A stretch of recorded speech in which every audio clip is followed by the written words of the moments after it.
statecraft kita, bernegara kita telah jalankan dengan tahap demi tahap, tahun demi tahun.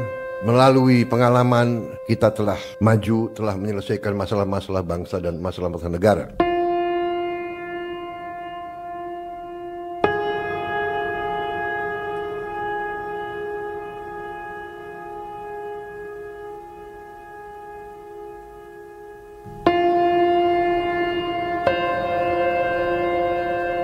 Artinya bahwa dengan niat baik, dengan kerja keras, dengan orientasi kepada negara dan bangsa, kebijakan yang masuk akal akan membuahkan hasil yang cepat. Ini harus kita yakini.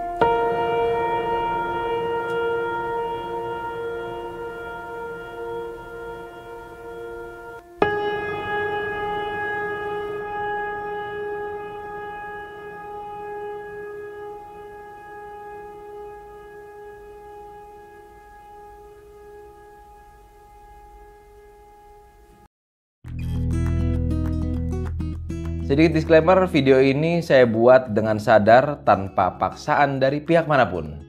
Adapun saya menggunakan baju warna putih bukan saya berharap saya ingin dilantik sebagai menteri, wakil menteri, kepala lembaga daripada Presiden Prabowo Subianto.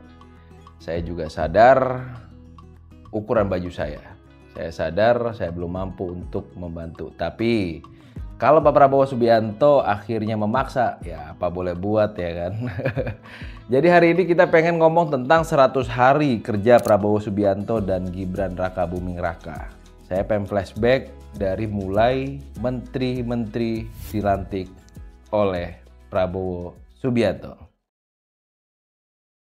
Selanjutnya secara bersama-sama harap mengikuti dan mengulangi kata-kata saya. Bahwa saya akan setia kepada Undang-Undang Dasar Negara Republik Indonesia, Undang-Undang Dasar Negara Republik Indonesia,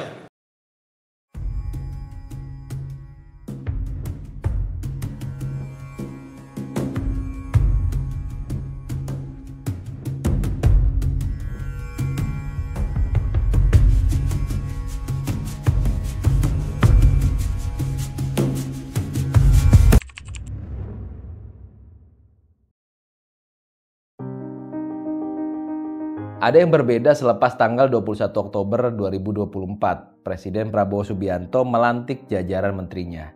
Seperti ada situasi anti klimaks dengan pidato pertamanya di gedung DPR Republik Indonesia. Di sudut warung kopi, diskusi yang tayang di televisi dan postingan di sosial media, rasanya lebih banyak kritik dibanding dengan pujian. Ah, ini kabinet gemuk, pasti nggak mikirin rakyat, malah APBN habis untuk gaji para pejabat. Ucap seorang mahasiswa sembari mencibir. Bukan hanya gemuk, tapi coba lihat, kayaknya banyak juga ya yang rasa-rasanya nggak cocok menjadi pejabat atau menteri di kabinet merah putih dari Prabowo Subianto yang kita kenal sebagai pemimpin yang sangat tegas itu. Jawaban teman sambil mengajak diskusi. Tapi ya udahlah, kita hanya bisa berharap dan berdoa serta melihat bagaimana kerja 100 hari dari pemerintahan Prabowo Subianto.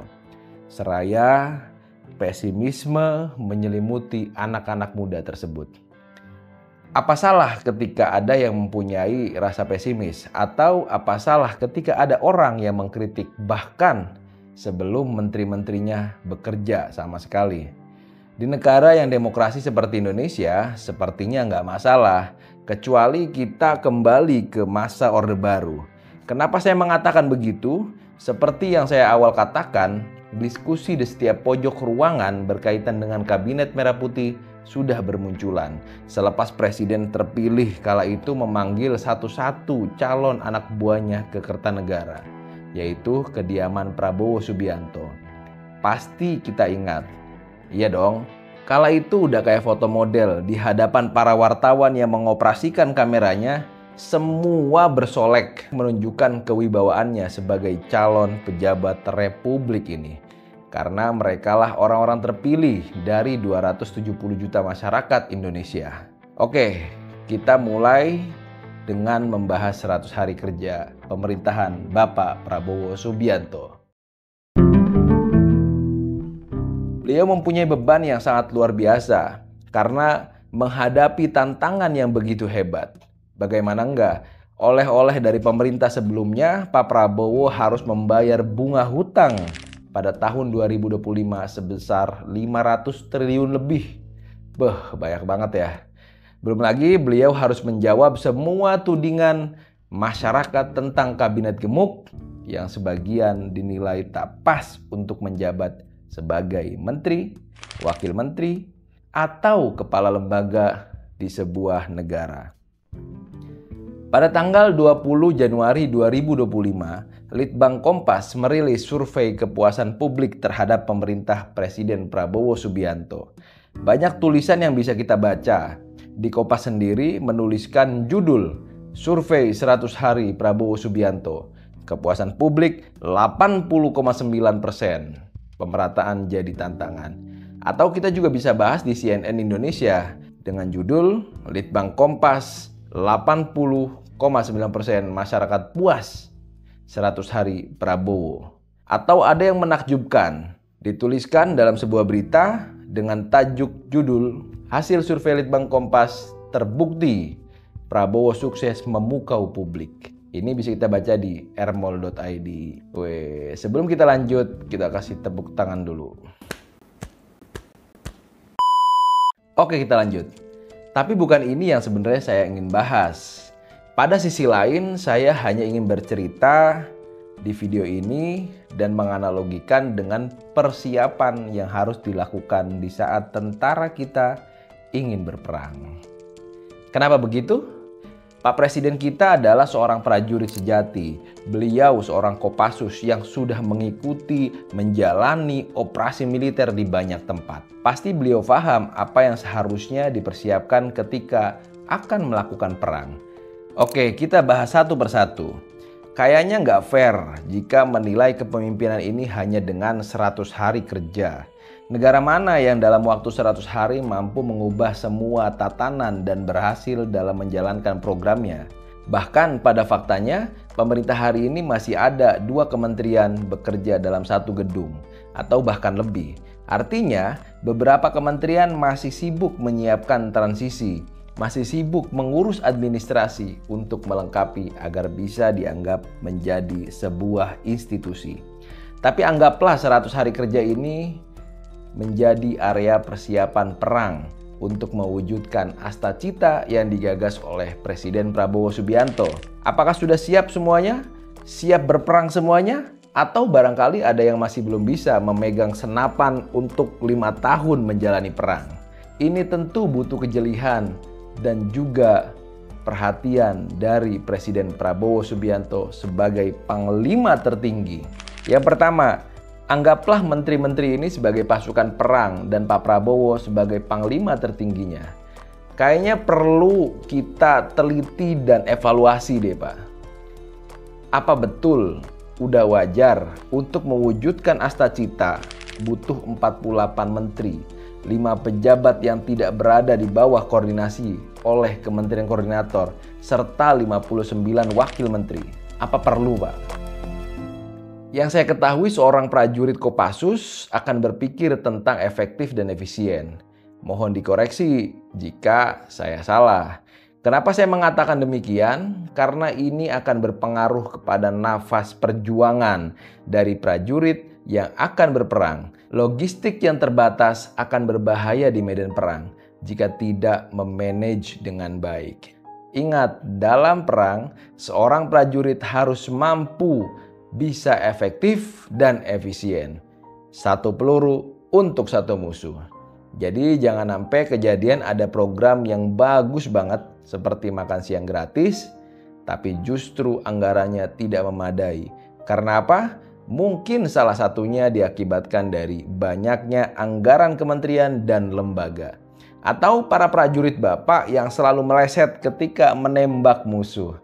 Yang terjadi adalah peluru habis, musuh masih berkeliaran.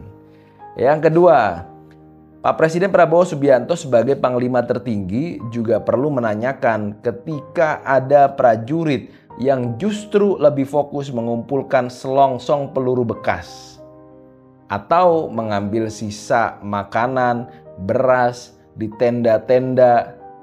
Wah, ini bahaya banget, Pak. Kenapa begitu? Karena saya pastikan prajurit Bapak yang seperti ini nggak patuh terhadap perintah Bapak. Dan jangan harap akan memenangkan pertarungan selama 5 tahun.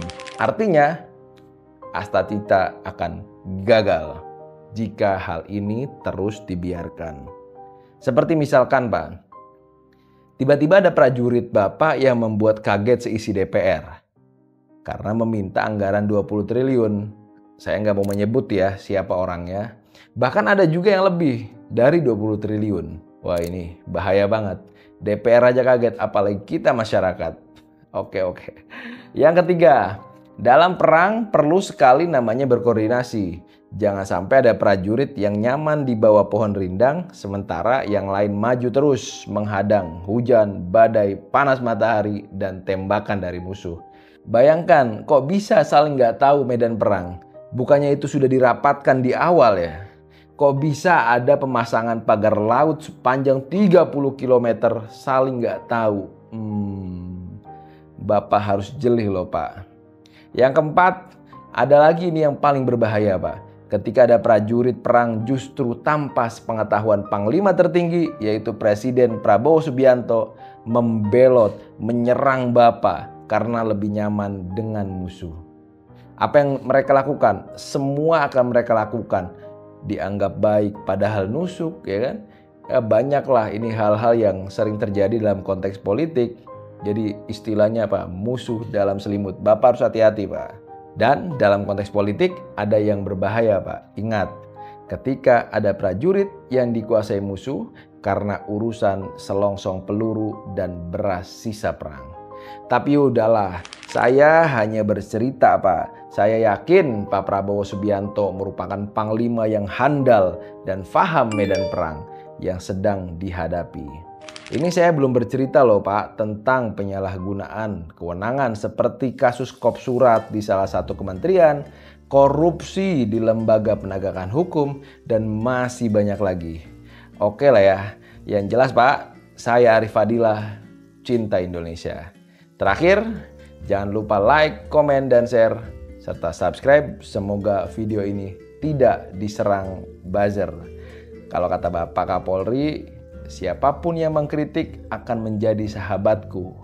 Semoga dengan video ini saya menjadi sahabat Bapak Presiden dan jajarannya. Sekian.